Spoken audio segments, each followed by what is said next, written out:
They said Christmas was canceled this year. Money was tight, just a quiet night in. So, I spent the day alone. That evening, my cousin posted a video. The whole family together, carving turkey, family-only invites. Everyone was there except me. I stayed quiet until Dad texted, "Can you help with the mortgage this month?" I answered, "Ask the family you picked." Then I ended every payment and watched everything crumble. Have you ever been blindsided by betrayal from the people you trust most? I mean, really, truly shattered? Because on what was supposed to be a quiet Christmas day, I discovered my own family had been orchestrating a years-long lie, secretly celebrating without me, all while I was pouring my life savings into what I thought was their survival. And watching it all unfold in a single, devastating video that changed everything. Willowbrook, Arizona, that's where my story began. A small town where everyone knew your business and family was everything, especially Christmas. For me, Brittany, the eldest of three, that meant a deep sense of responsibility. My parents, Michael and Laura, ingrained in us these values: family bonds, tradition. My brother Josh, he's 25. My sister Katie, 22. We weren't rich, not by a long shot, but man, were we happy. Especially during the holidays. Mom would transform our modest 3-bedroom house into a winter wonderland. Dad would pack us into the car, hot chocolate in hand, to cruise through town and see the twinkling lights. We had our silly traditions, matching PJs on Christmas Eve, one gift before bed. These weren't just memories. They were the bedrock of my entire childhood happiness. I was always the academic one. Scholarship to ASU, computer science. College was a grind, working part-time to cover costs, determined to make something of myself. But no matter how hectic things got, I was home for every holiday, especially Christmas. Family always came first. After graduation, honors in hand, I landed my dream job at Tech Fusion in Seattle. It was an incredible opportunity, even if it meant moving 1,000 miles away. My starting salary? More than my parents had ever made combined. I was so proud, but I missed them. Then, 3 years ago, everything shifted. Dad lost his job. 20 years at that plant gone. He was 54, too young to retire, too old to easily find comparable work. Mom's part-time job wasn't cutting it. They were staring down foreclosure on the house they'd poured 18 years into. When Dad called, tears in his voice, afraid they might lose the family home, I didn't hesitate. "I'll help," I told him. "Just tell me what you need." That was the beginning of my financial support. First, it was a few mortgage payments. Then, covering utilities when winter hit. Soon, it was a steady $2,000 a month. "It's just temporary, princess," Dad would promise. "Until I get back on my feet." And I believed him. I never questioned it. My job was thriving, promotions came, my salary grew. I could afford my comfortable Seattle apartment and still support them. We talked every Sunday, without fail. Family remained my priority. This year, Christmas felt even more crucial. I hadn't been home in 6 months. A massive project at work had me buried in overtime. The thought of seeing everyone, the warmth of home, that's what kept me going. I can't wait. I told Mom in early December. I've been saving all year for gifts. She sounded so sweet. "We've missed you, sweetie. Katie keeps asking when you're coming home." I spent hours searching online. For Dad, that premium fishing gear he'd always eyed but never bought for himself. For Mom, a silver locket with pictures of her children, of us, inside. Josh, the latest gaming console. Katie, a new laptop for college. Even special gifts for aunts, uncles, cousins. The cost was significant, yeah, but I'd budgeted for it. After a year of supporting them, of barely taking a vacation, I felt like I deserved to splurge a little. I booked my flight for December 23rd, 10 full days with my favorite people. My Seattle apartment, it's modern, but it lacked the soul of home. I put up a tiny artificial tree, hung a wreath, but it just wasn't the same. I worked myself ragged, staying late, pushing projects. My boss, Samantha, even noticed. "You're really pushing, Brittany," she said one night. "Make sure you enjoy your time off. You've earned it." "I will," I promised her. Christmas with family? It's worth every late night.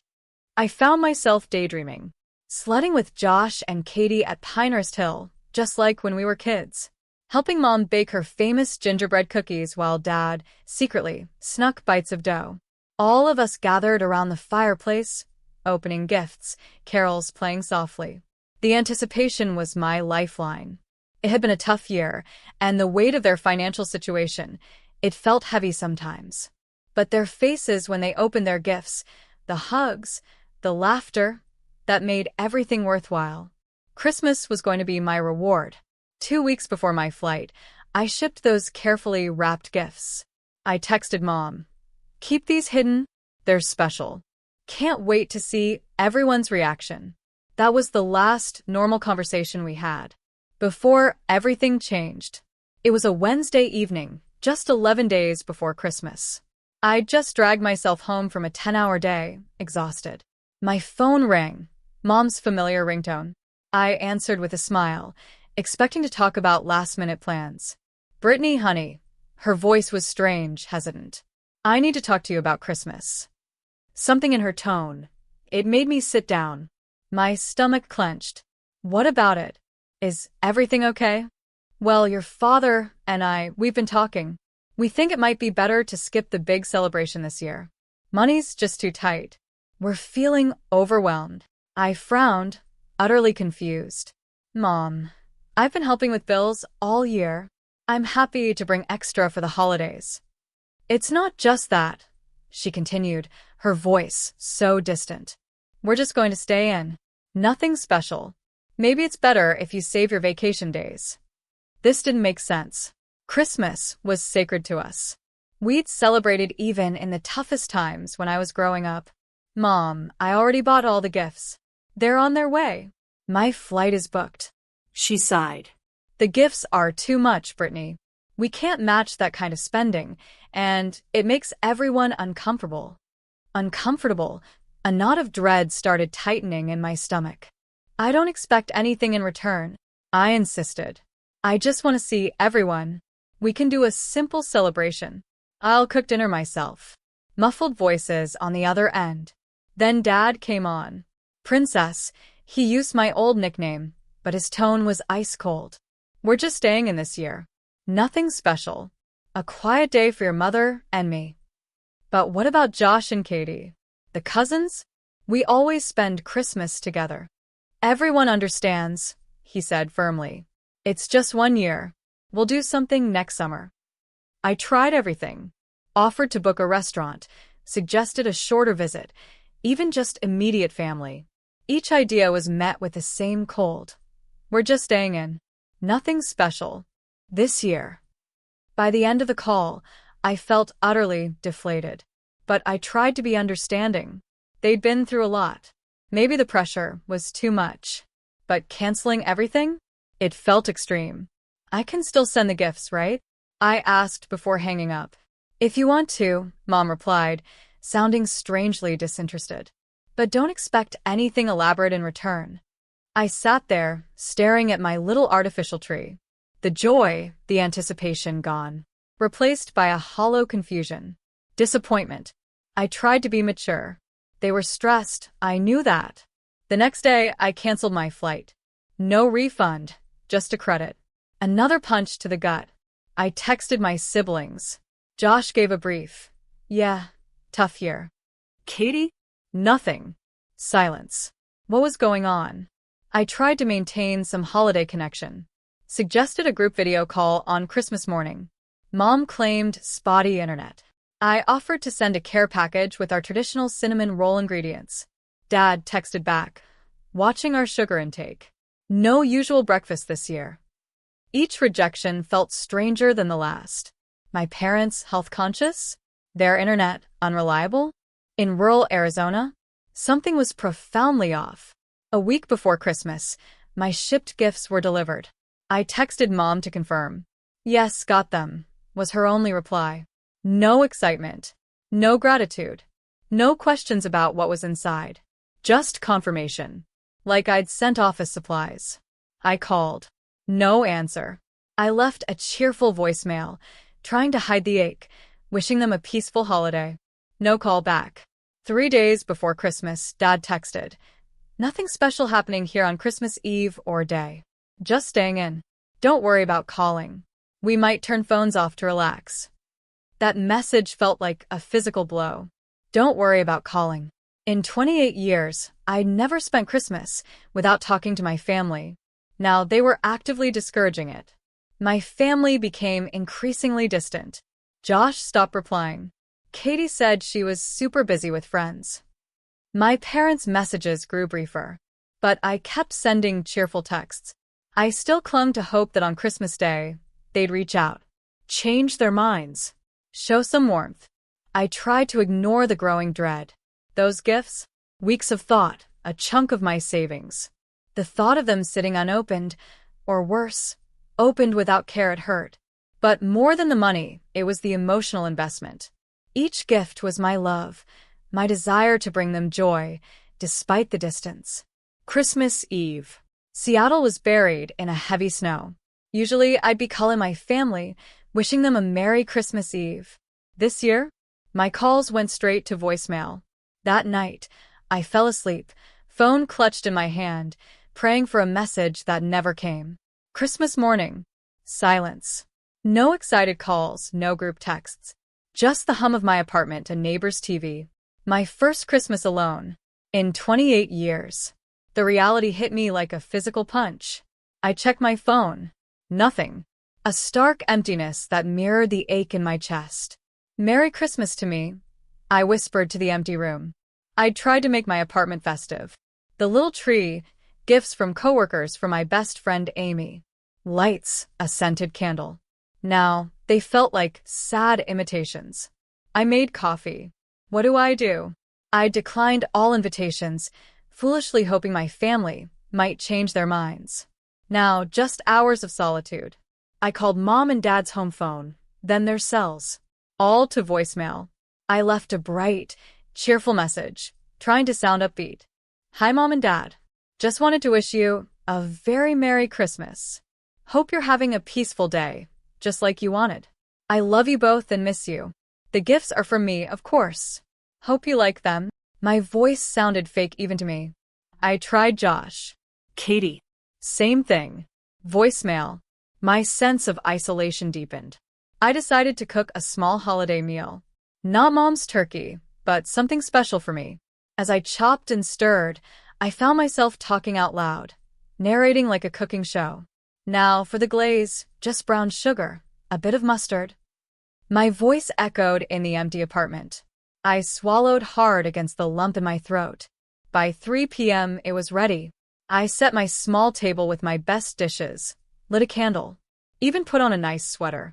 Refused to spend Christmas in pajamas. I took a photo of my plate, almost posted it, but stopped. I didn't want them to see me alone. Didn't want their pity.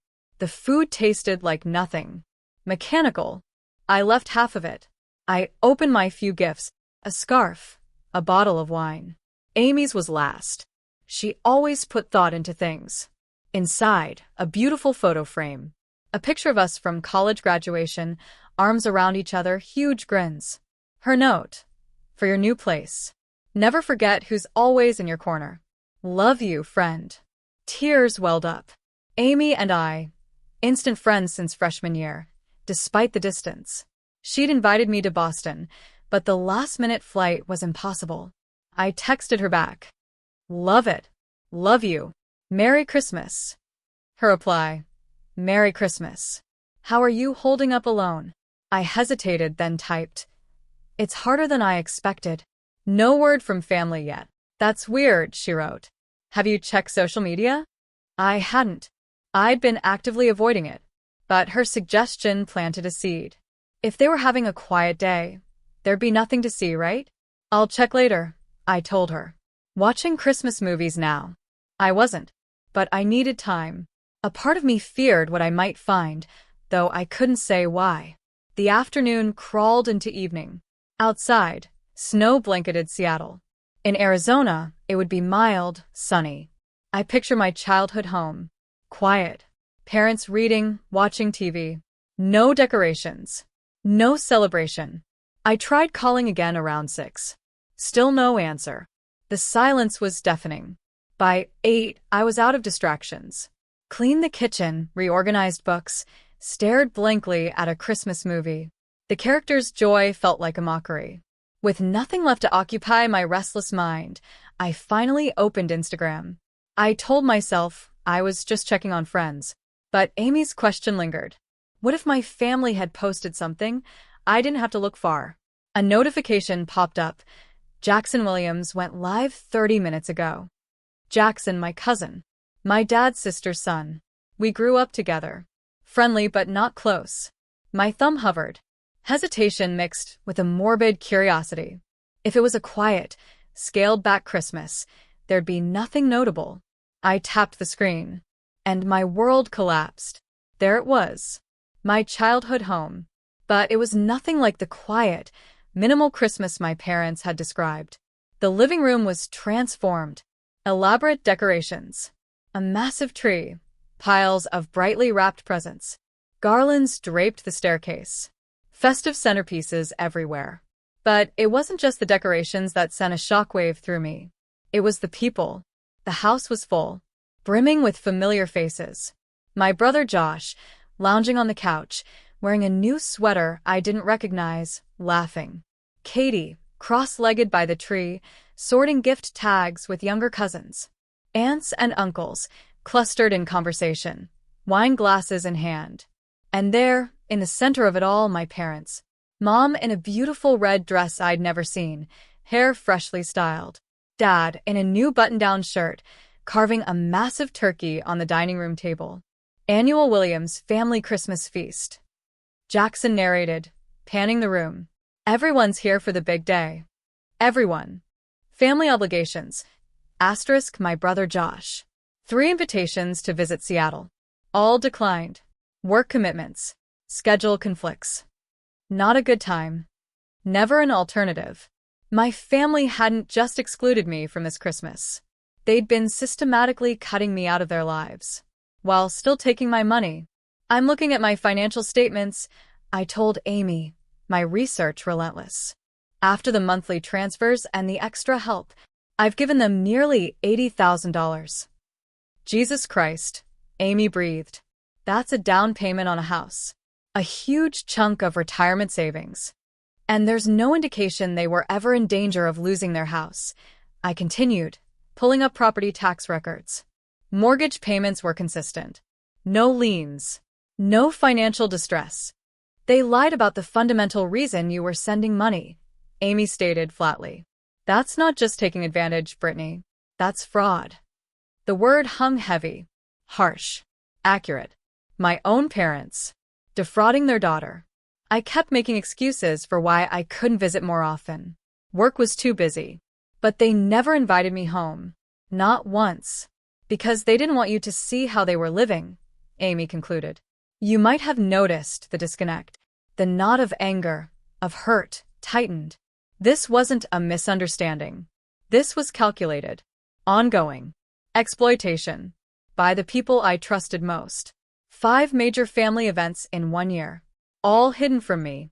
The worst part, I told Amy as midnight approached, is that I genuinely believed I was helping them survive a difficult time. I cut back on my expenses. Put minimum payments on my student loans. Delayed my retirement. All so they could keep their home, maintain their dignity. While they were taking luxury vacations and buying diamond necklaces, Amy finished, her outrage no longer hidden. Why? I asked again, the question echoing. Why would they do this to me? Some people take advantage wherever they can, Amy said softly. Even from those they should protect most. It's not about you, Brittany. It's about who they are. As Christmas Day ended, I sat surrounded by screenshots, financial statements. The evidence of betrayal laid bare. The pain was transforming, from sharp shock to a cold, resolved understanding. Amy, I said, my voice steady despite the tear tracks, I need to make some changes. I'm with you, she replied instantly. Whatever you decide, I'm in your corner. As I got ready for bed, my phone chimed. A new message. From my father. The first contact from him all day. My heart pounded. An explanation? An apology? Something to make sense of this cruelty? Instead, hope you had a nice Christmas, princess. Quick question. Can you help with the mortgage payment on Monday? Bit short this month. The usual $2,000 would be great. Thanks in advance. I stared at it. A cold clarity washed over me. After everything, his only communication was another request for money. In that moment, something shifted. Permanently. The last doubt vanished. I didn't reply. Not yet. First, I needed a plan. I spent the next 3 days in a state of focused determination. Ignored their calls, their texts. Dad's messages grew more urgent. Princess, did you get my message about the mortgage? We're counting on that transfer. Is everything okay? You usually respond right away. Mom, too. Sweetie, Dad says you haven't confirmed the money transfer. We need to pay. Even Josh and Katie, radio silent on Christmas, suddenly checked in. Hey sis, hope your Christmas wasn't too lonely. Parents seem worried. Mom's freaking out you're not responding. Everything okay? I read each one. Their concern was entirely about the money. Not about me. Not about the gathering. Not about the lie. I didn't respond to any of them. First, I met with a financial advisor at my bank. Laid out all the documentation. Were these loans or gifts? He asked. Presented to me as emergency assistance for my parents who were in danger of losing their home, I explained. But I've recently discovered they were never in distress. He nodded sympathetically. Legally, gifts, but we can stop all transfers and secure your accounts. We canceled the recurring transfers scheduled for the upcoming Monday. Changed passwords, security questions. Set up alerts. My money was safe. Then I video called Amy. I'm ready to respond, I told her. Finances secured. Now, boundaries. Are you sure? She asked gently. It's okay to take more time. I'm ready, I confirmed. If I wait, they'll just find another excuse for money. This cycle ends now. Amy nodded. I'm proud of you, Britt. This is about protecting yourself, not punishing them, even if they deserve it. With finances secure, resolve strengthened, I finally replied to my father's text on the evening of December 28th. His message that morning had been frantic. Brittany, we need to know if the money is coming tomorrow. The mortgage payment is due. My reply was simple, impactful. Ask the family you chose. Within minutes, my phone exploded. Dad called. I declined. Mom called. Then Josh. All unanswered. Texts flooded in. Dad, what do you mean by that? Mom, Brittany, what's wrong? We need that money for the house. Sis, parents are freaking out. Call them. I stayed silent, watching their panic unfold. Their concerns still entirely about the money. Not why I was upset. Not my cryptic message. After an hour of ignored calls, I sent a group message to my immediate family. Attached, those damning screenshots. The Christmas gathering. The expensive gifts. The family-only invitations. My message read, I saw everything. I know Christmas wasn't canceled. I know it wasn't a quiet day at home. I know everyone was there except me. I've contributed over $80,000 to this family over 3 years, believing you needed help to survive. That ends today. All automatic payments have been canceled. Chaos. My phone rang nonstop for an hour. I turned it to silent. A strange calm had settled over me. For the first time in years, I felt in control. Before bed, I checked messages. Dozens. Defensive. Apologetic. Outright manipulative. Mom, you're completely misunderstanding. We didn't think you could make it with your busy job. We were protecting you. Dad, this is a huge overreaction to a simple misunderstanding. We need that money, princess. The family depends on you. Josh. Look, nobody meant to hurt your feelings, but cutting off financial support hurts everyone. Think about what you're doing. Katie, I'm really sorry, Brittany. I should have told you. I just went along with Mom and Dad. I didn't respond to any. Instead, I drafted emails to my landlord, utility companies. Explained unauthorized payment attempts might occur. I wouldn't put it past them. The next morning, Mom's voicemail. her voice tight with anger, not concern. Brittany, you need to stop this tantrum immediately. Your father and I have supported you your entire life, and this is how you repay us? By abandoning your family over a silly Christmas party. We have the mortgage payment, property taxes, and we just put a deposit down on a St. Bart's cruise for February. We can't afford all this without your help. Call me back immediately. A cruise. They'd booked a cruise while telling me they couldn't afford Christmas. That was the final, undeniable confirmation I needed. Instead of calling her back, I booked an appointment with a therapist specializing in family trauma. I knew I needed help processing this. That afternoon, an unexpected call. My father's sister, Aunt Sandra, always a bit of an outsider. Brittany, she said, I heard what happened. Jackson told me.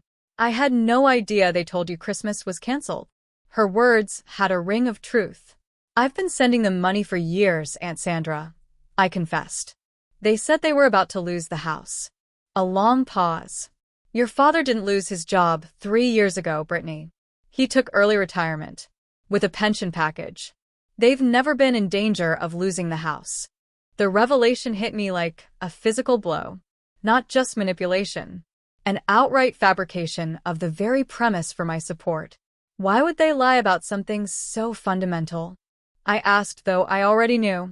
Your parents have always lived beyond their means, Aunt Sandra explained gently. Your success became their solution.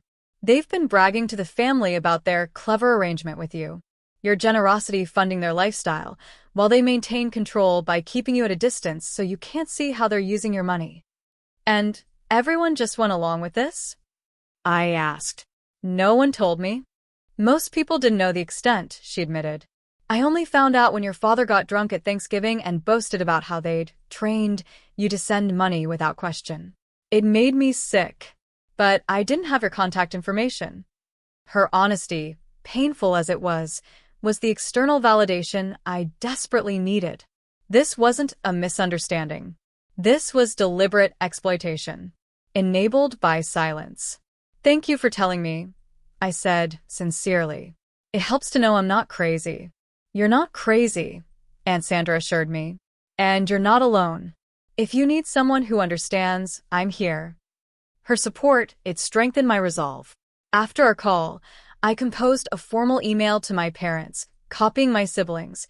After discovering the extent of the deception regarding family finances and being deliberately excluded from family gatherings while continuing to provide financial support, I am terminating all financial assistance effective immediately. Any future communication should acknowledge the truth of what has occurred rather than continuing the pattern of manipulation.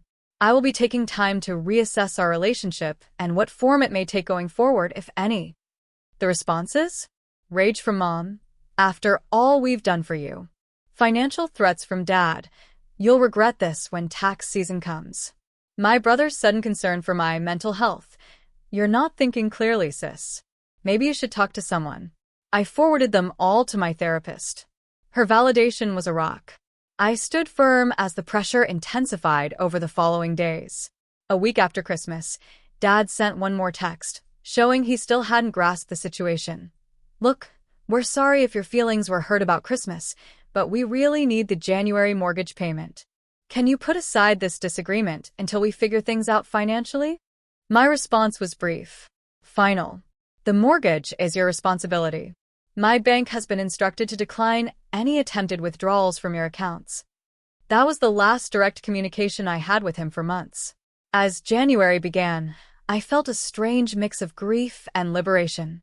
The family I thought I had, it was gone, an illusion. But with that painful truth came freedom.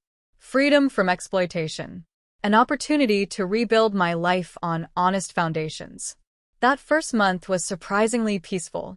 After the initial flood, radio silence. Only Katie sent occasional texts. Are you still mad? I'm not mad, Katie, I wrote. I'm protecting myself from further exploitation. There's a difference. February approached. Updates trickled in from Aunt Sandra. My parents were facing the natural consequences. They missed the January mortgage payment, she told me. Your father's been asking other family members for loans. Are people giving them money? I asked. No, she said, a hint of satisfaction in her voice. Your courage exposed their pattern. Nobody wants to be the next Britney. I took no pleasure in their struggles, but there was a deep sense of justice. They had lived beyond their means, on my dime. Now they had to adjust. In my own life, the benefits were immediate. For the first time in 3 years, an extra $2,000 each month. I increased retirement contributions. Started building my emergency fund. Researching first-time homebuyer programs. It's amazing how much more secure I feel, I told Amy. I hadn't realized how much stress I was carrying, always worrying about their next crisis. Because there was always a next crisis, Amy pointed out. By design. She was right. A broken water heater, car repairs, medical bills. Each crisis, carefully timed. All to maximize my obligation, to prevent me from questioning. February brought another update. They'd canceled their cruise. Mom posted on social media, lamenting unexpected family issues, subtly blaming me. It might have hurt months ago. Now I recognized it for what it was. Another manipulation tactic. And I let it go. Therapy helped me understand the dysfunctional dynamics. Financial abuse, usually talked about in romantic relationships, but so applicable here. My need for approval. My tendency to overfunction. Most importantly, I realized I deserved relationships based on mutual respect. Your generosity isn't the problem, my therapist affirmed. Your boundaries were.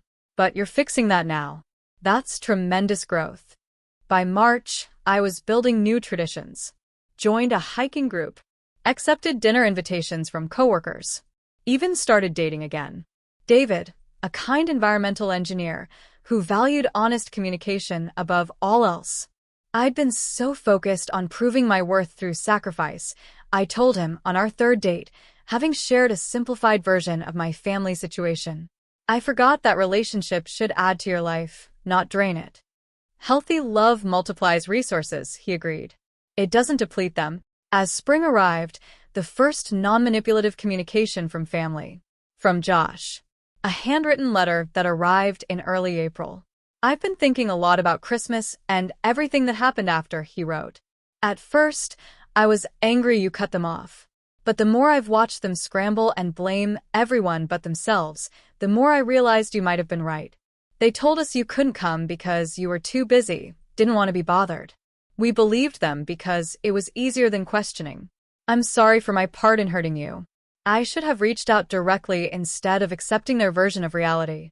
He detailed their struggles. Downsizing, arguing constantly. I don't tell you this to make you feel guilty, he clarified. You have nothing to feel guilty about. I tell you so you know your decision forced necessary changes. Maybe in time they'll learn. Maybe not. Either way, I'd like a relationship with my sister again. On healthier terms. I cried. Not from pain, but from the immense validation. I called him. Our first real conversation in 4 months. I never wanted to hurt anyone, I told him. I just couldn't keep sacrificing myself for people who didn't even want me around. I know that now, he said quietly. And for what it's worth, I did want you around. I just didn't stand up to Mom and Dad when I should have. It wasn't full healing, but it was a start. A small bridge being rebuilt between siblings who had been manipulated into distance by parents with ulterior motives. Katie.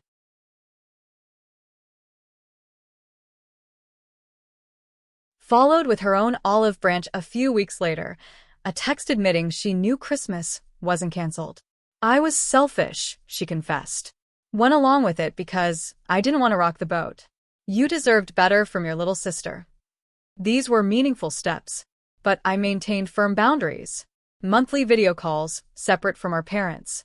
No financial discussions. My relationship with Mom and Dad will develop on its own timeline, if at all, I explained to Katie. I'm not asking you to take sides. I'm asking you to respect my boundaries. My parents' approach continued to reveal their priorities. In May, 5 months of minimal contact. Dad emailed. Possible compromise. Your mother and I are willing to put the Christmas misunderstanding behind us. If you could consider resuming financial support at a reduced level, perhaps $1,000 monthly instead of two. This would be tremendously helpful as we transition to our new budget.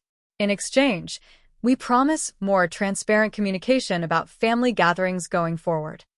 No apology. No acknowledgement of deception. No recognition of the harm caused. Purely transactional. Treating our relationship like a business negotiation. I didn't respond. Mom tried a Mother's Day card. Long handwritten note. How much she missed me. How families should stick together through misunderstandings. Again, no genuine wrongdoing. Just minimizing. Appealing to loyalty. I sent a polite thank you text. Did not engage with the manipulation. By summer, 6 months after that devastating Christmas revelation, I had established a new normal. Prioritizing my well-being. My finances? Healthier than ever. I put a down payment on a small condo in a neighborhood I loved. My relationship with David? Deepening. Truly supportive and reciprocal. My friendships, especially with Amy, flourished. Most importantly, a stronger sense of self-worth. Not tied to being needed or being the responsible provider. I learned true generosity comes from abundance, not obligation. Healthy relationships involve mutual giving, not one-sided sacrifice. When Christmas approached again the following year, there was a pang of sadness. For the family relationships I'd lost. But no regret. Not for the boundaries I'd established. I created new traditions. Hosted a dinner for friends who couldn't travel home. Volunteered at a local shelter on Christmas morning. The joy I found in these connections was authentic. In a way my family relationships hadn't been for years. I did eventually reconnect with my parents, but on dramatically different terms. After nearly 18 months of limited contact, they reached out with what seemed like genuine remorse, prompted in part by family therapy they'd reluctantly started at Aunt Sandra's insistence. Our relationship now is cautious, cordial. I visit occasionally, but I maintain clear financial boundaries. No loans, no gifts of money, no discussions of their challenges. They've adjusted to their actual income, selling the big family home, adopted a more modest lifestyle. The most valuable lesson from this painful chapter wasn't about money at all. It was about recognizing that families should be defined by mutual care, respect, and honesty, not by DNA or obligation.